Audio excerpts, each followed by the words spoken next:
नमस्ते प्रणाम आदाब सत श्री अकाल गोड़ छिक गोड़ लागतनी आप सबके भोजपुरी ब्लॉक में स्वागत बा। रउआ सबके बता दी कि ब्रह्मपुर नगर पंचायत आज रामनवमी के दिने जय श्री राम के नारा से गूंज उठला। रउआ सब वीडियो में अंत तक जुड़ा रही या बना रही। रउआ सबके बता दी कि ब्रह्मपुर नगर पंचायत के चेयरमैन प्रतिनिधि राकेश महतो और साथ साथ 13 वार्ड पार्षद भी ए जुलूस में शामिल भइला हम लोग। अच्छा, रउआ सबके और एगो बात बता दी कि इतना जबरदस्त जुलूस ब्रह्मपुर नगर पंचायत में निकल रहा कि रउआ सबसे कहीं बड़ा ही बढ़िया लागत रहा दृश्य।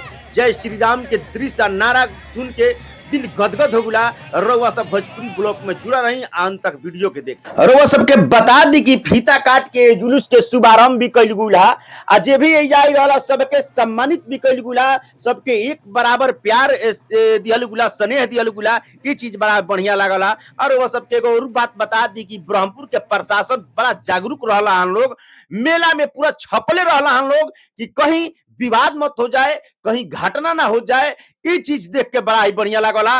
ब्रह्मपुर के प्रशासन के बहुत बहुत धन्यवाद कि मतलब आज ये पूरा जुलूस में पूरा तैनात रहला हम लोग। बड़ा ये चीज ही बढ़िया लागला। रउआ सबके बता दी कि देखी पूरा एकदम जय श्री राम के नारा सुन के सब कोई गदगद बाटे, सब कोई झूम रहल बाटे। रउआ सब वीडियो में अंत तक जुड़ा रही बना रही। आप पूरा ये जुलूस के नजारा रुआ देखी कि बहुत भव्य तरीका से ये जुलूस निकालल गुला। बहुत जनसंख्या ब्रह्मपुर नगर पंचायत में जौन की जुलूस निकालल गुला बहुत ही बड़ा जनसंख्या में बहुत बड़ा जनसंख्या में। वीडियो में अंत तक जुड़ा रही बना रही आदि जुलूस के आनंद रुआ, रामनवमी के जुलूस के आनंद रुआ सब।